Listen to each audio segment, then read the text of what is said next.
ഈശോ മിശിഹായ്ക്ക് സ്തുതിയായിരിക്കട്ടെ. പ്രിയ സഹോദര സഹോദരി, ഈ പ്രഭാതത്തിൽ ഈശോ നിന്നെ സമർത്ഥമായിട്ട് അനുഗ്രഹിക്കട്ടെ. ഇതൊരു നല്ല ദിവസമായി തീരട്ടെ. വിശുദ്ധ ലൂക്ക അറിയിച്ച സുവിശേഷം 7-ാം അധ്യായം 48-ാം തിരുവചനം.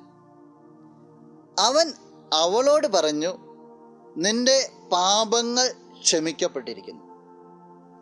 ഈശോ ഒരു ഭവനത്തിൽ വിരുന്നിനായിട്ട് വന്നപ്പോൾ പാപിനിയായൊരു സ്ത്രീ വന്ന് ഈശോയുടെ അടുത്ത് നിന്ന് കരയുകയാണ്. കരഞ്ഞ് കണ്ണുനീരുകൊണ്ട് പാദങ്ങൾ കഴുകി തലമുടി കൊണ്ട് അവൾ തുടച്ച് പാദങ്ങൾ ചുംബിച്ച് സുഗന്ധ തൈലം പൂശി. അവിടെ ഈശോയെ സ്നേഹിച്ച രീതി പറയുക. അവൾ പാപിനിയാണ്. പാപിനി എന്ന് പറഞ്ഞാൽ ദൈവമാർഗങ്ങളിൽ നിന്ന് അകന്നു പോയവൾ. ദൈവമാർഗങ്ങളിൽ നിന്ന് അകന്നു പോയവൾ തിരിച്ച് ദൈവത്തിൻ്റെ അടുത്തേക്ക് വന്നിട്ട് അവൾക്ക് സാധിക്കുന്നത് എല്ലാം ആ ദൈവത്തിന് വേണ്ടി ചെയ്യുക. അവളോട് ഈശോ പറയുക, നിന്റെ പാപങ്ങൾ ക്ഷമിക്കപ്പെട്ടിരിക്കുന്നു.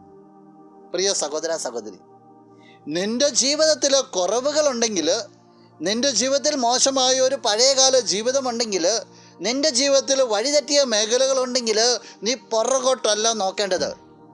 നീ ആരിൽ നിന്നാണ് അകന്നു പോയ ആ ദൈവത്തിലേക്ക് നീ നോക്കുക. ആ ദൈവത്തിൻ്റെ അടുത്ത് വന്നിരുന്ന് ആ ദൈവത്തെ സാധിക്കുന്ന രീതിയിലെല്ലാം നീ സ്നേഹിക്കുക. ആ ദൈവം നിന്നെ നോക്കി പറയും, നിന്റെ പാപം ക്ഷമിച്ചിരിക്കുന്നു. എന്നുവെച്ചാൽ നീ ഫ്രീ ആയി, നീ എൻ്റെ സ്നേഹത്തിലാണ്. അതനുഭവിക്കാൻ നിനക്ക് സാധിക്കട്ടെ.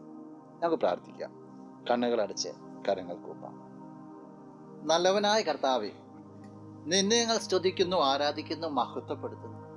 നിന്റെ നിറ സാന്നിധ്യത്തിന് പ്രത്യേകമായിട്ട് നന്ദി പറയുക. ഈശോയെ, ജീവിതത്തിലെ കുറവുകളിലേക്ക് നോക്കാതെ നിന്നെ സാധിക്കുന്ന രീതിയിലെല്ലാം സ്നേഹിക്കുവാനായിട്ടും സ്നേഹിച്ച് നിന്നെ മഹത്വപ്പെടുത്തുവാനായിട്ട് ഈ വ്യക്തിയെ അനുഗ്രഹിക്കണം. ഇന്നത്തെ ദിവസം നിന്റെ നാമത്തിൽ അനുഗ്രഹിക്കപ്പെടട്ടെ.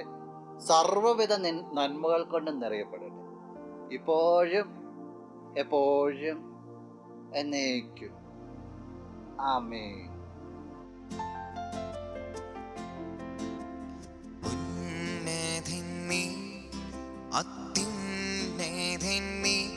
അങ്ങേ പോലൊരു ദൈവമില്ല.